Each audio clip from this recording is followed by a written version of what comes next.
we're getting to the start of the summit. I think I'm going to go ahead and make the introductions before I hand it over to you. Yeah. Welcome, everyone. My name is Melissa Behm, and I'm the director for the Academy for Astrological Medicine. I would officially like to welcome you to the Herbalism and Medical Astrology Summit. I wish I had music to say. I am humbled, excited, and just thrilled to be having each of our speakers teach for you this week. We have Zoe Gong, Adriana Ayales, Seja Pobham, Matthew Wood, Judith Hill, Maria Noel Groves, who's gracing us with her beautiful face on screen right now, Kathy Langelier, Cameron Allen, and Robert Weinstein. And when would you ever think that I would be saying those names in a single sentence? So I just want to, and we have Nicholas Polymenakos, who's going to be my co-host and tech backup, technical genius for the summit. So you are all blessed to see his wonderful face and to have his helping hand to ensure that this is a success. So I've only been working with Judith for less than 2 years, and it's been basically the best thing. I've just, aside from working with her, Judith is one of the most wonderful people I've ever had the pleasure of knowing, probably the most intelligent person I know. And that's not insulting anyone. You have no idea how intelligent Judith is and how insane her memory is. But I want to thank all of the speakers for being here today. And without further ado, I'm going to pass it over to Judith to give you the conference welcome and the introduction. Thank you so much for being here. Oh, thank you, Melissa. That's beautiful. And we are so excited. I feel like a racehorse trying to get out of a stall today. I'm just so excited, and Melissa's so excited.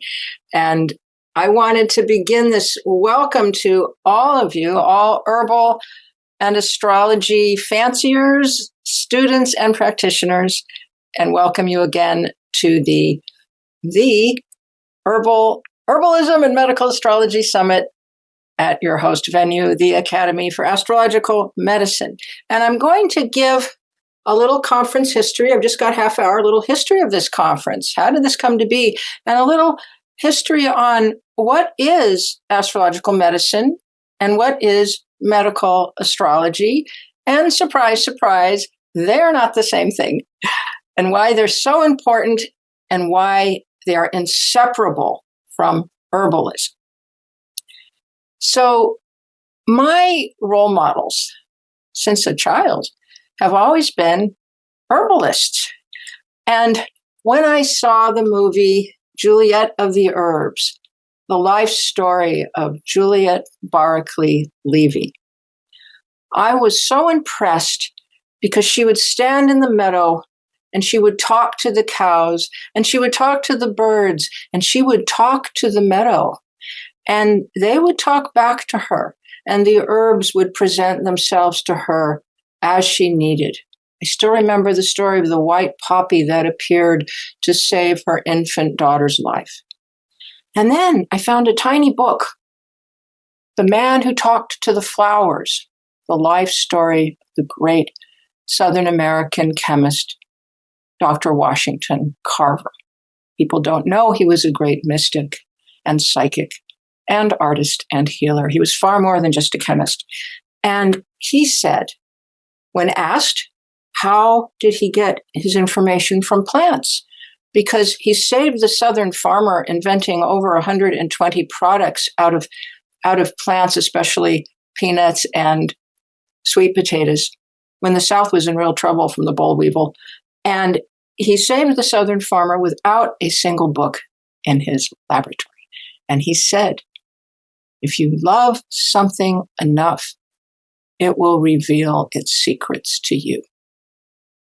And this has always been, that's what I want to do. That's who I want to be like. And so years went by and I thought, I've been astrologer. I've been studying the tiny few books I could ever find on medical astrology. I want to put on a conference that conflates medical astrology and herbalism just like they used to be conflated for hundreds and hundreds of years. So I decided to produce the Renaissance Medicine conferences. And this was just a delightful event, and we did 4 of them. And Matthew would be there, and Seja Popham would be there. So for us, it was kind of a reunion. And we'd have Renaissance music and Renaissance posters all over the walls and Renaissance tablecloths.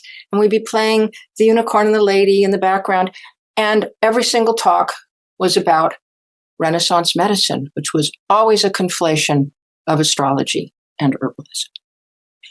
And one day, one of the conferences, probably one of the last 2, a very tall, very dark, very handsome young man walked into the room. Cameron Allen had flown all the way from Tennessee to this little event. And people were coming from all around the world. And we always could fit just 100. We would stuff in 110 at the little venue. And I would take a show of hands and I would say, how many of you, because it was always herbs and astrology. And I would say, how many of you here in the audience are herbalists? And 95 hands would go up. And I would say, how many of you here in the audience are astrologers? And 5 hands would go up. And I thought, well, the astrologers want to learn herbalism much less than the herbalists want to learn astrology. Why is this? But the tide is thankfully changing. And after the 4th Renaissance Medicine Conference, people went off, some of them all around the world. And I noticed very quickly a real fad or a wave starting to begin in medical astrology. And I always wondered if these 4 Renaissance Medicine conferences were a part of that wave. And I hope that they were. And because I do consider this my life work to bring this back. And then I meet the wonderful Melissa Behm, and she's been our most intrepid and wonderful director for the last almost year and a half now. She's just been a delight in every way. And I've always wanted to put on another Renaissance medicine conference, but there was COVID. There were people sneaking baby wolves into the last conference, and I was responsible for the rugs and all kinds of things. And I thought, actual wolf. I twice kept getting it back in, and I was responsible for these very expensive rugs. I needed a bouncer. Anyway, I thought, well, what are we going to do? And Melissa said, well, let's put one on again. Let's make it universal. Times have changed. So that's a great idea. And let's do it. And I thought we would do it a few years down the road. And Melissa calls me about 6 days later. Oh, I've asked 6 world-class speakers. They all said yes. It's like, what? Maria was one of them. You did what in this short a time? I was like blown. I said, but and we only have a month. No, we only have 2 months. And let's do it. Let's just do it. And I have to say, Melissa has done all the heavy lifting. I have sat in the sidelines giving fine points from my years of experience, but Melissa is our lead producer of this event, and it is the reincarnation of the Boots on Ground Renaissance Medicine Conference, but it is now including cosmic current medicines from all around the world. We are now universal. We are also still bringing in Renaissance medicine techniques. And it's now a all-inclusive, very broad event that's online. And we hope to do it each year under the direction of the wonderful Melissa Behm, who also and also she is truly one of the most intelligent people I have ever met. She's just saying that because I said that. I have told you that privately. And she's also extremely cheering. She always has a cheerful voice when I need it. And so on that note, let's talk a little about what is astrological medicine and its history with herbs. So some definitions. Medical astrology is different from astrological medicine. Medical astrology is any use of cosmic currents in your healing. I doubt there is a people on the face of the earth that do not in some way use moon phases, seasons, eclipses in their harvest, their planting, their crafting, and the time of administration of their formulas. This is universal. And so we do teach that at the Academy too. And the word can also mean astrological medicine. But astrological medicine actually is a word referring, it is the name of the medical system in use in Europe, the Middle East, and ancient Greece. From the earliest times, we may have time to go into that, but I have included for all of you a very comprehensive medical astrology timeline in your brochures, because I didn't have time to do a lecture on that, but we'll maybe have a few minutes here. So the medical system of that period included what they called astrologo-physic, which literally interprets as astrological medicine. And it was a system that involved the horoscope, horoscopic astrology, for many purposes, for looking at the pattern of the body, the natal chart, looking at the health pattern behind health, for looking at timing, that's called electional medical, looking at timing for surgery, for fertility, for onset of a protocol, and all of your agricultural uses and your making of medicines. Very, very important. There's also the use of a decumbiture chart, the chart of the lying down. That's what that means, to give you an auxiliary chart for what's happening. Is it mortal? What remedies might we use? And much other information. They often didn't have a natal chart, but they used it if they could. Then we had what's called, they had a critical circle, or crucial circle, first developed by Hippocrates way back in the mid-400s BC, and really refined in the medieval period. We also have medical astrology use for mental health. Ptolemy, in his book number 4, or is it number 3, has a whole section in 140 AD on mental health and another section on physical health. And they're fairly involved at that point, and we know that he's copying much from the Library of Alexandria. Now, so we have the use of the horoscope, and we have the use of the horoscope. We have the use of patient examination, particularly they used urine, so the astrologers were called piss prophets, and they had tongue and pulse, and then they treated largely with herbs and often also with stones and amulets and other different remedies. So it's very similar to traditional Chinese medicine, where there's tongue and pulse and acupuncture and herbs. Now, Matthew Wood and I did a test at 2 of the Renaissance medicine conferences. Matthew and I had a workshop where he would sit in one end of the room with the crowd, with their mirrors, looking at tongues, doing pulses, and I would sit at the other end of the room with the horoscope. And we found that in every single case, we probably went through 40 people in these 2 workshops, the medical astrology was just as quick and would come up with almost identical information plus timing, which the tongue and pulse could not always. It was very, very good system. And so we were both just astonished by this. Recording. And there's Fesaja. Oh, and so hi. So we have a remarkable system. It's a triune system.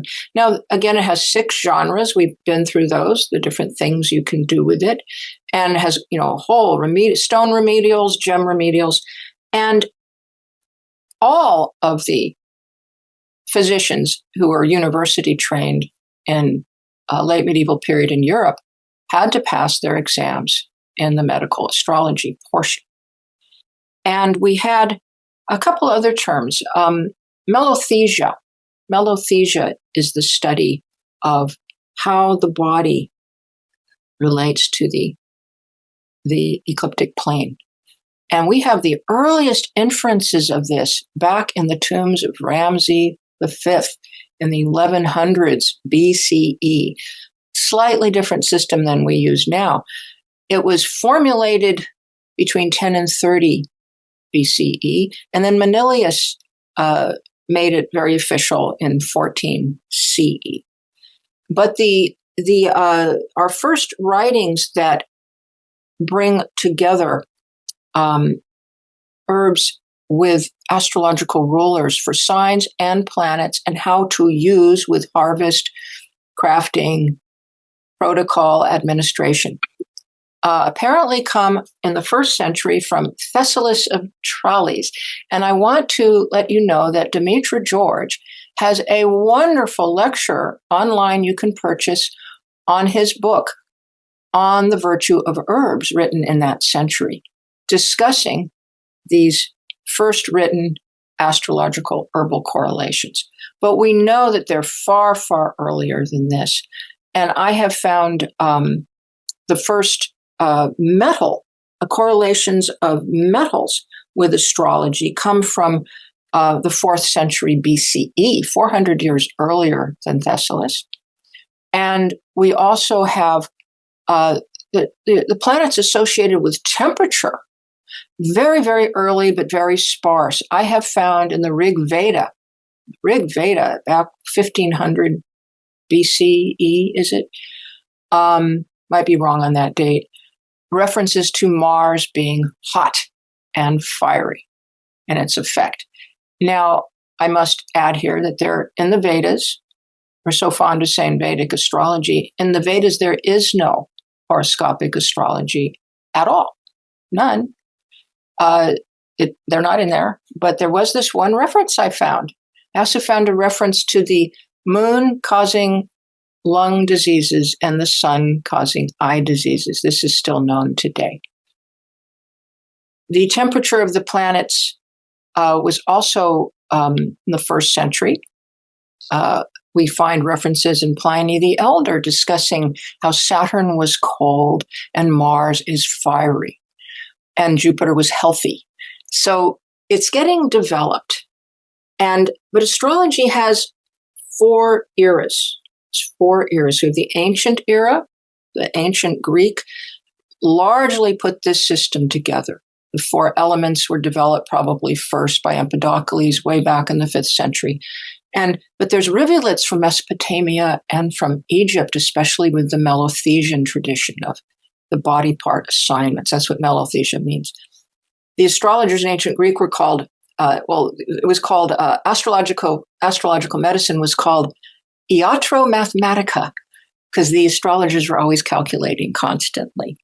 So our 4 eras were the ancient period, and then the medieval period, which was the period where the lingua franca was Arabic. And the Jewish astrologer, Joseph ben Tarik, he opened a school of astrology in Baghdad in 777. You know that they studied this.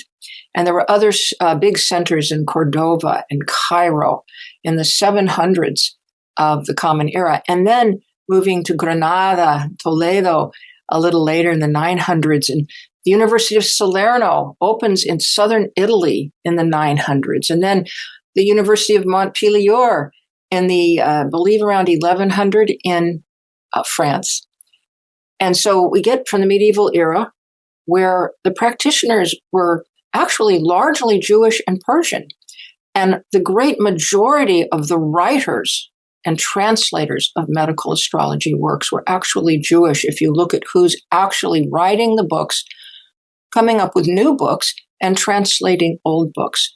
We do have the Persian Avicenna, the Arab Haley, but even Culpeper, uses Abraham ben Ezra to open his chapters in his book. And now Culpeper comes along. We then have the Renaissance period. The peak of astrological medicine, folks, was in Britain in the 1600s, where Culpeper and many, many other great astrological physicians, who were all great herbalists as well, all were born at the same time and all were together in London, had access to Gutenberg's press and to wonderful ephemerides that the Arabic period had created. And then we have the London Society of Astrologers. So picture them all at their tables in their pubs. They would meet and they would show all their new instruments that were being designed. The Enlightenment was coming, and they were giving lectures on techniques, and they were treating people with herbs. People do not realize that Culpeper wrote his astrological judgment of disease from the decumbiture of the sick 1 year after he wrote The Complete Herbalist, 1 year after he wrote The English Physician, and between 1651 and 1653. Now, by 1690, the system was suppressed, beaten down into the ground, and dead. Didn't completely die. Culpeper was putting this together as quickly as he could to rescue it. This is my belief. If he had put them in one book, we would either all know about astrological physics today and still be using it, or we would never know about herbalism because they would have suppressed the entire system. So he put it in these different books. His book on herbalism is the longest running book in the English language. So we have a system that was very remarkable. And then it was deliberately suppressed. And all we hear about it is leeches and bleeding, leeches and bleeding. Well, it was a whole lot more than that. And the last great diary was by Joseph Blaugrave, written about 1678, republished in 1689. My favorite book. It shows how they work with herbs and astrology. They were doing wonderful cures, even of epilepsy. They were also creating, why was this the golden age? They were creating wonderful case histories. I think it was either Ashmole or Saunders had something like 10,000 cases. They were getting more scientific. So they could publish widely.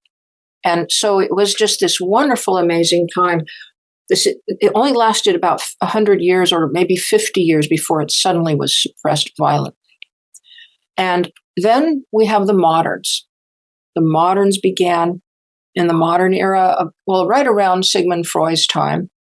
And they because the astrologers were getting arrested and put in prison, Alan Leo said, hey, everybody, let's go psychological.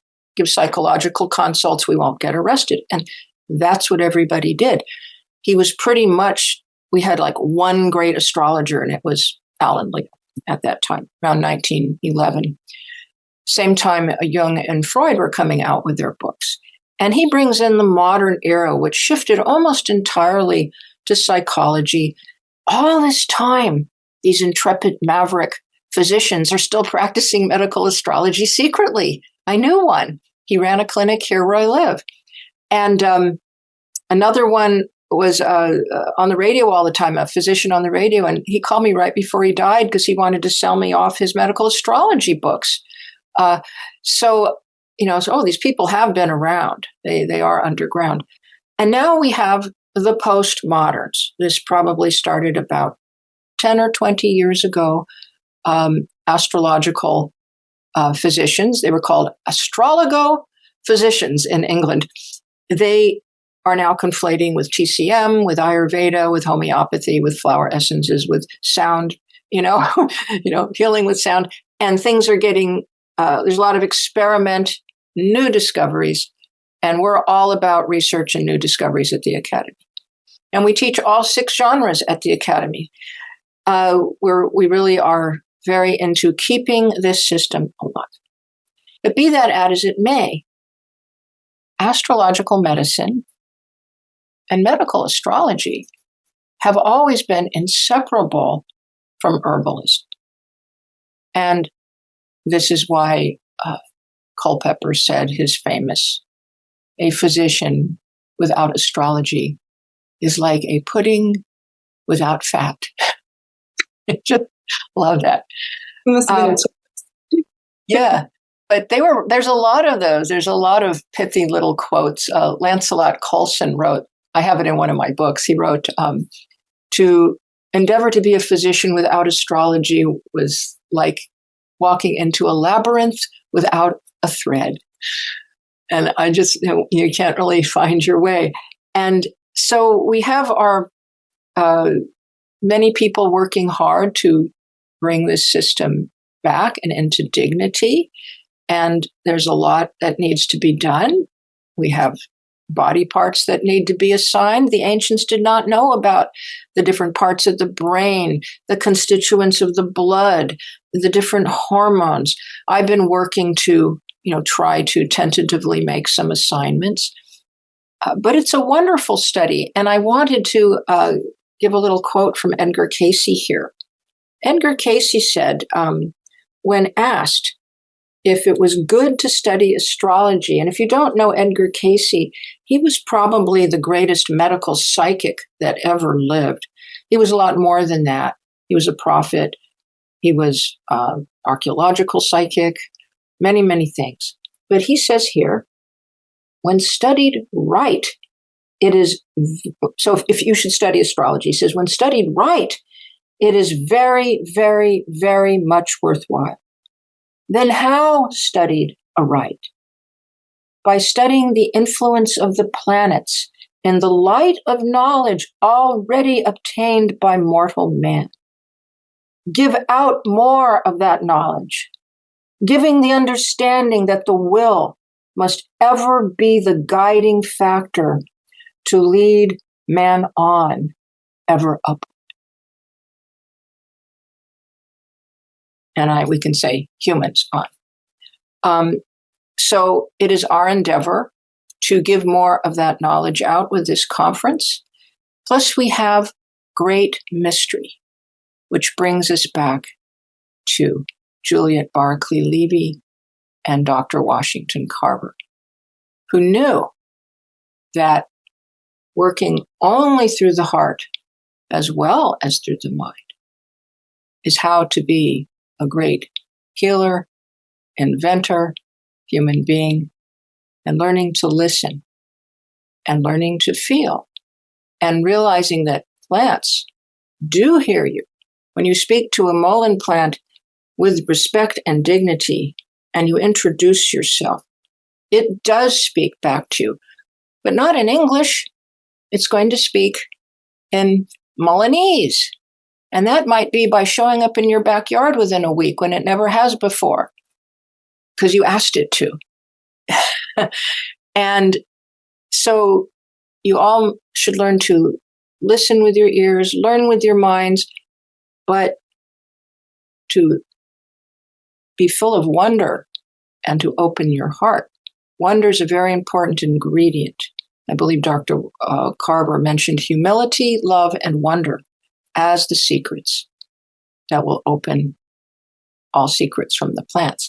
And I wanted to, because of this wonderful feeling I have for these people, I wanted to cap this welcome with a beautiful, beautiful last few lines of a poem by Longfellow. I'd read the whole poem, but some might find it too religious. It was from that particular era, in the 1800s. But the last few lines of the poem were, and he wandered away and away with nature, the dear old nurse, who sang to him night and day the rhymes of the universe. I love that. I'm sorry that other people can't clap, but that is just beautiful. Thank you. Thank you, Melissa. Judith, thank you for that incredible introduction. We're all inspired. I'm almost speechless right now. It's hard for me to go forward because I'm just like still taking in that last poem. But I want to thank you for helping to direct this conference and for opening up your doors for these incredible speakers and teachers. With that, I would like to say hello to Seja Popham, who's going to be speaking for us in just a moment.